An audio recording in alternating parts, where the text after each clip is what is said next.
നമസ്കാരം. നിങ്ങളിലേക്ക് എന്ത് മാറ്റമാണ് ഉടൻ വരാൻ പോകുന്നത് എന്ന് ടാരോനോട് ചോദിക്കാം. ആദ്യത്തെ കാർഡ് ക്വീൻ ഓഫ് സോർഡ് എന്ന കാർഡും രണ്ടാമത്തത് ഔട്ട്കം നോക്കുമ്പോൾ 9 ഓഫ് കപ്പ് എന്ന കാർഡുമാണ് വരുന്നത്.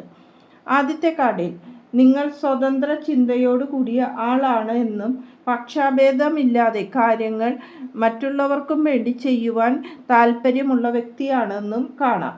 സ്വതന്ത്രമായ തീരുമാനത്തോടു കൂടിയും എല്ലാ കാര്യങ്ങളും വിവേകത്തോടു കൂടി ചെയ്യുന്നത് ആളുമാണ്. മറ്റുള്ളവർക്ക് ചിന്തിക്കുന്നത് നിങ്ങൾ സത്യസന്ധരായ ആൾക്കാരാണെന്നും കാര്യങ്ങൾ തിരിച്ചറിയുവാൻ കഴിവുള്ള വ്യക്തിയാണെന്നാണ് കാണുന്നത്. നിങ്ങൾക്ക് ഒരു ജീവിതത്തിൽ ഒരു ലക്ഷ്യമുണ്ട്. അതിലേക്ക് ഫോക്കസ് ചെയ്തുകൊണ്ടാണ് നിങ്ങൾ മുന്നോട്ട് പോകുന്നത്.